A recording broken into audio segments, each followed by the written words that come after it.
दोस्तों, राधे राधे। मैं माला प्रजापति हमारे यूट्यूब चैनल में सभी दर्शकों का स्वागत करती हूँ, अभिनंदन करती हूँ।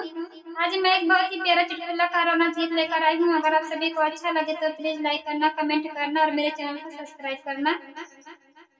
एक दिन सासू बोला मैं सोनरेवा चुन चुन खरीदे गहने ढेर।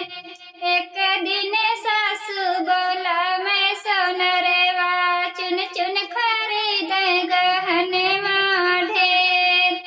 बड़की ननद के खरीदे झूलनिया है दैया पूरा 24 कैरेट।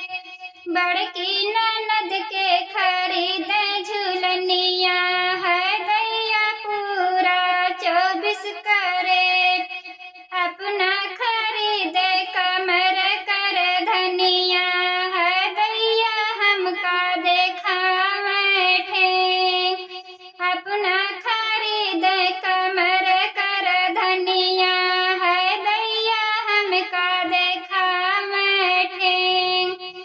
एक दिन सासू बोला मैं सोनरेवा चुन चुन खरीदे गहने ढेर। एक दिन सासू बोला मैं सोनरेवा चुन चुन खरीदे गहने ढेर। बड़ छोटकी ननद के खरीदे लहंगवा है दैया पूरा 1 करोड़। छोटकी ननद के खरीदे लहंगवा है दैया पूरा 1 करोड़। अपना खरीदे लाली चुनरिया है दैया हमका देखा बैठे।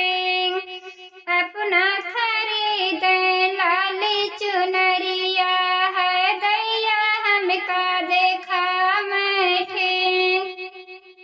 एक दिन सासू बोला मैं सोनरेवा चुन चुन खरीदे गहने ढेर। एक दिन सासू बोला मैं सोनरेवा चुन चुन खरीदे गहने ढेर। ननदी के लड़कन के सूट सिलेवा में है दैया पूरा हीरोवन में। ननदी के लड़कन के सूट सिलेवा में है दैया पूरा हीरोवन में। अपना सिलेवा में बूटीदार चलिया है दैया हमका देखा